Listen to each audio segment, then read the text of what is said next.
Making change can be hard, and it's not always easy, and it's not always going to go in the exact way that you think it's going to go, especially in the world of social media where everybody puts everything out in the open and we watch their lives and we see these things and they look like they're just, snap of the fingers, super easy. And, how come things look so easy for them?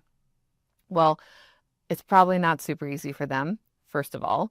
Second of all, if it is, right, there may be other things that they're struggling with. But I want to talk a little bit more about that today on the Cultivating Calmness podcast. So stick with me and we will talk more about this.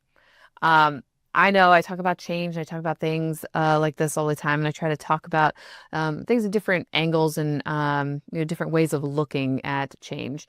We're all trying to make changes, whether they're maybe seen as little things or really big changes in our life. Some are wanted, some are unwanted. Some are maybe needed, but unwanted, in any way, shape, or form or version in between. And, when it comes to doing things differently in your life, it is a process. So I've had people in my office where we're talking about making lifestyle changes. We see that there's a problem and we see that the solution or a potential solution or a potential change is over here. But the change we're being asked to make it maybe seems astronomical.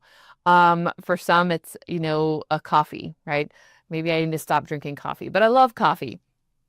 I didn't start drinking coffee personally until I think I was like 25 or 6. I had tried it, like sips of it, never liked it. Coffee was never my thing. I went on a vacation with some family and then I found the creamer and sugar. So it was really more like coffee with my cream and sugar, but I was no coffee connoisseur. So when people would tell me they could taste the this and the that in the coffee, same way with wine. And other things where you taste it and you smell it and you taste different things. It was never my thing. To me, it was like, it's just coffee. Now, I love the sugary drinks and the mochas with all the fancy stuff in it. That was my thing. I loved those things. But for me, at some point, I realized that there were certain places that sold coffee that I couldn't have. It caused a rash on my body. And then recently I realized it wasn't just that company. It seemed to be all coffee at this point.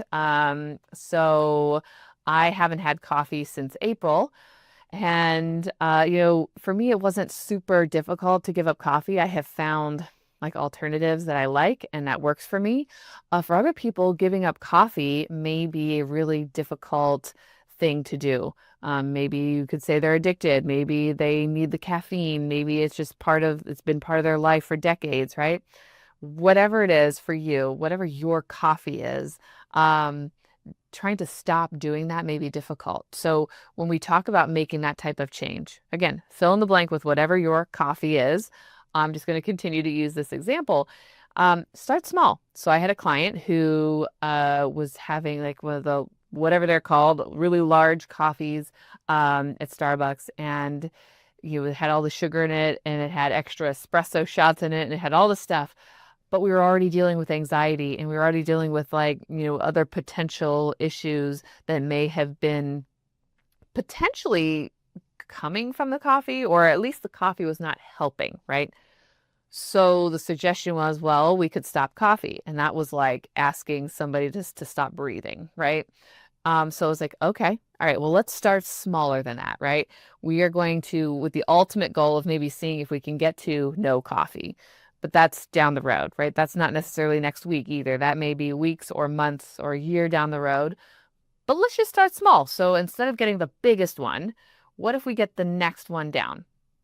That's it, right? That's the change. So if every time you go to Starbucks, you get the biggest one and you're working on changing it, maybe you get the next one down. Or if you always get the frou-frou drink, maybe instead of getting the frou-frou drink with all the stuff in it, you just get a regular coffee with some cream and sugar in it, right? And maybe a little flavor or something, right? It's how can we transition that? How can we cut it back a little bit to make it not as big as it is now?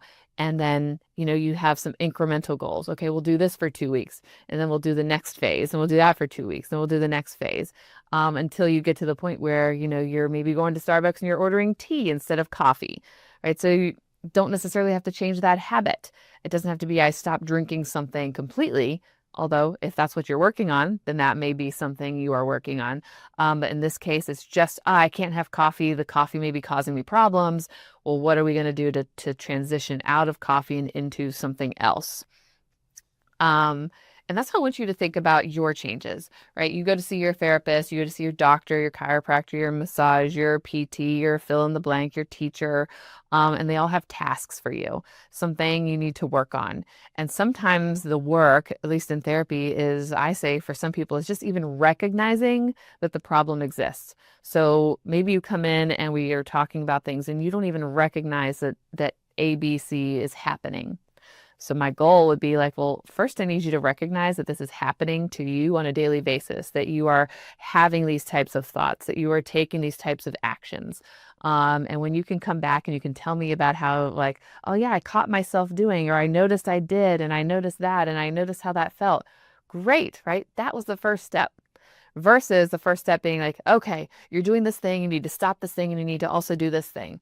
Right? That's like multiple steps all on top of each other. And that can be really overwhelming, if not impossible for some people, depending on what it is you're going through and how difficult that thing is. For some people, they can do that, right? You tell them, they are like task oriented, they got it. They're like, okay, check, check, check, check, check. I'm doing it all at once. For other people, it's like, that is way too much. So be honest with yourself, right? And be honest with who you're working with. So I've had people come in and, it's like the nod and agree and yep, I'll do that. Yep, I'll do that. And then week after week after week after week, like we're not doing it. At some point we have to say, okay, that's not happening. What's going on? Like, why aren't we doing it? Is there something getting in the way of that? For me, I try to have that conversation. Hey, make it your own. Make the transition your own, or make this coping skill your own. Here's my suggestion, but you make it work for you. Here are some other options. Here's what other people have done. But hey, if you come back next week and you're like, I didn't do it your way, but I did it this way, let's at least talk about it. Let's see, like, did it work? Was it helpful? Was it healthy? Is there anything we can tweak about it, right? Same thing with these types of transitions. Sometimes it's, hey, it's just too much. Like I'm not even at the place where I can recognize that I'm making that mistake, let alone like making a change and not doing it. So that informs me as your provider to take a few steps back myself and go, okay, all right, good point. Well, what if we did this instead, right? Then I can offer you other suggestions or other ways of trying to make that change. So with whoever you're working with, no matter, what type of provider they are. For me, obviously I'm a therapist. I just encourage an open dialogue, a conversation. You're in a professional relationship with that person. So trying to inform them of like what's going on in your head and your life and your body, right? They only know what you tell them. So if there's things going on in the background that are just making those actions more difficult, there's no way for them to know that unless you tell them, and then they can work with you rather than like working against you on solutions to that problem. So I say it's a team effort, right? When you are going to see somebody, make it a team effort. Ask them the questions, give them the information. It's a back and forth. And I can learn this myself in working with people that sometimes I just keep things to myself, but really sometimes those things can be helpful to share, can provide a little feedback so that you're not feeling like stuck in this place where like, oh, I can't do that because of A, but then B, and then they're going to be disappointed. And then like this and this, right? If there's only certain things you can do, there's only certain things you can do. I'd rather you be honest with me about it and with yourself so we can help you to make the progress that you're able to make.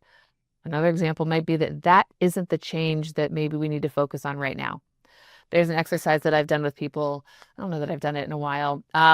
Is like a value sort or a values exercise. And one of the ways that I used to do this was to like, you make a pie. And so you have like 6, 8, 10 slices in the pie and you pick, your top 8, let's say, values. And you can start with really broad things or you can get very specific. So broad things might be family, friends, work, health, exercise, education, right? Those are broad subjects. versus, if you broke each of those categories down, it's like, what about family do you value? What about your friendships do you value? What about education do you value?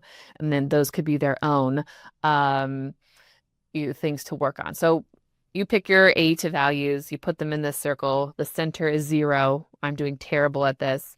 The outer edge of the pie is I'm doing great, 100%, 10. And you kind of draw a line in each slice of the pie, right? So you have your little triangle and you're drawing a line. If you're down here, right, like I'm doing terrible in this area. If you're up close to the top, you feel like you're doing great in this area. It doesn't need a lot of work. And you do that for each area. So then if you look at your pie, the lines are typically like up, down, all over, and they don't line up. And imagine doing that and taking that pie wheel and putting it on your bicycle, right? You have one wheel that's great and you put the other wheel on and it's this jagged, bumpy thing. What is your ride going to be like? Right, just imagine, right? I'm riding this bike with this wheel that's all wonky shaped, right? It's not going to be a pleasant ride. It may be even impossible. You may not move anywhere. So when we're thinking about making changes, sometimes it's which area needs the most work right now, right? Maybe it's the lowest one, right? The one with the lowest bar. Maybe it's actually one that's, is kind of in the middle. I like to look at it as if I make a change in this area, right? It's kind of low.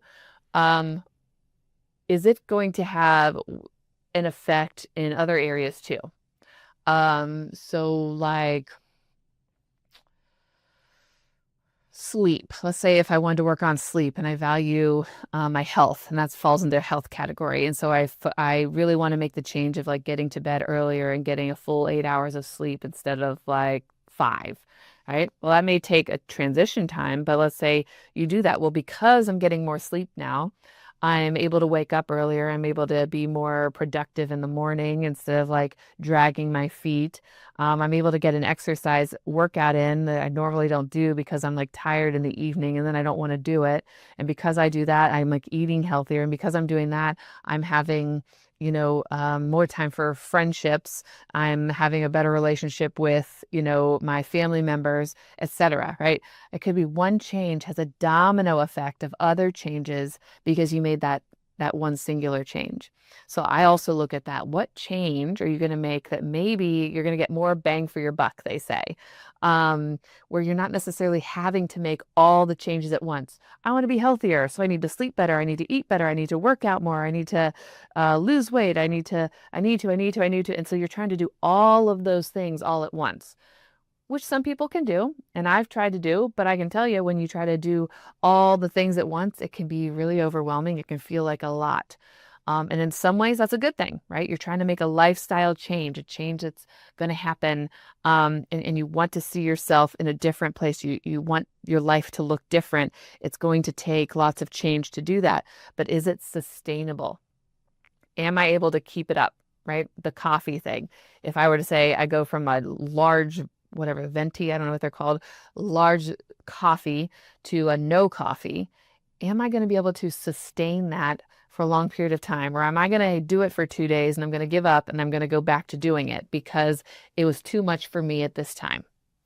So you want to think about what changes are going to be sustainable. What things are you going to be able to do? What things can you do to set yourself up for success with these changes? So making change isn't always about just gritting and bearing it and doing it. Sometimes it is. Sometimes it is. I am not a morning person. I've never been a morning person. But I also have learned over time that that affects your hormones, and that could be a cortisol issue, right? And so if you're trying to be able to get to bed earlier and wake up earlier and get more sleep, but you're always wide awake at midnight or 1 o'clock, what's the issue? What's going on there? What maybe is causing that to happen? And you have to think about, are you going to be able to sustain that? Are you going to be able to keep doing the change? So if you are used to going to bed at midnight, you may bump that by a half hour, right? And then a half hour and then a half hour. Or are there other things you could be doing, right? Is it eliminating screens? Is it taking certain supplements that help to get your body down? Is it doing some of the grounding and watching the sun set? Is it not eating past a certain time? Is it doing your exercise in the morning versus in the evening? Because then you do your exercise in the evening and your body's all like, I'm awake now. For some people, it has that effect. Right. So there may be other slight changes that go along with the bigger change. I want to get to bed earlier. Okay, well, because I want to get to bed earlier, I may have to make these other changes to make the going to bed earlier work. So all of this to say is that like change is not easy. It's usually more of a gradual process, not I'm going from 0 to 60 and I'm making the change all at once.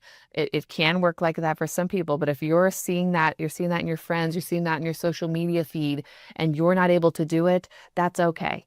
You may not be able to do that right now. That may be someplace you're going to be.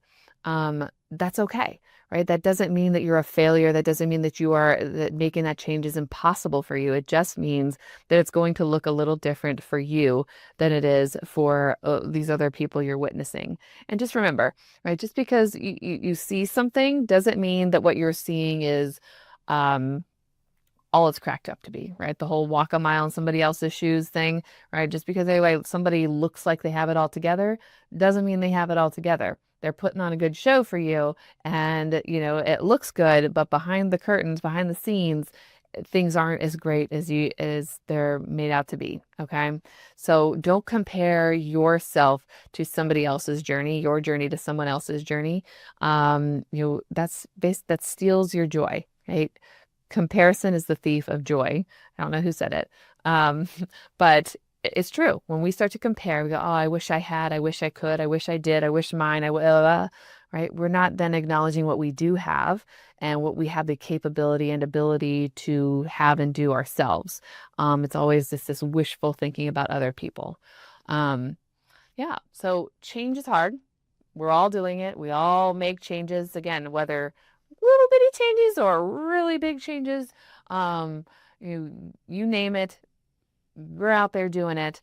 And it's not easy, but give yourself incremental steps. I'm a visual person. So, I think of a ladder or the stairwell. If I'm in my basement and I'm looking at trying to get to the first floor, I'm not going to go from step 1 to step 12, right? My legs aren't long enough. I'm not going to be able to do that. I'm not even going to be able to jump up and grab on and pull up and do it. Okay. You're going to have to take one step at a time. You got to build the steps as we go. And sometimes we take steps back before we take steps forward. And that happens in all kinds of areas. We do better, and then maybe something happens, or just that's the next level. We plateau. And then we got to go up some more steps, so we plateau. And then maybe it doesn't go so well and we go back down, right? That's okay. That's your journey. Focus on your journey, not everybody else's journey, and do it one step at a time in what works for you. And yes, it may take a little longer than you would like, but remember, it's taken you however many weeks, months, or years to get to where you are today. The change isn't going to happen overnight. What they say, Rome wasn't built in a day.